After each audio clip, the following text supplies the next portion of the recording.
10 reasons why you might be struggling with moss poles. I see coco coir poles being sold as moss poles, or people using coco coir poles and then asking me what's wrong with their moss pole. The moss part. Coco coir has basically no water retention compared to moss. So yes, if you're trying to keep a coco coir pole moist, you are setting yourself an impossible task. It's that you're not filling it with enough moss. I just went on about how moss is the part that retains moisture, so obviously you also want to make sure that you fill your moss pole with sufficient moss. It might just not be thick enough. The next reason why you might be struggling with moss poles is the moss pole being too short. The next reason why you might be struggling with your moss pole is because you're not plastic backing them. You might just be putting the moss pole in an environment that is way too dry. If you use the right technique in watering, then it's actually a walk in the park. And flip it upside down, and now over here the goal is for the water to slowly be released. You see the little bubbles?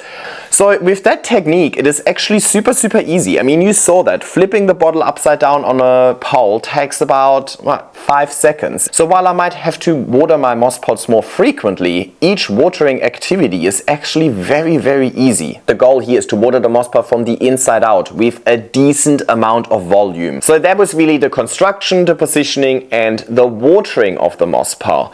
Now, the problem with the water bottle upside down technique is that it requires your moss pole to have a higher level of stability. And that's really the second lot of feedback that I get. People are struggling in keeping their moss poles upright. The 8th reason why you struggle with moss poles is probably because you're not using the right material.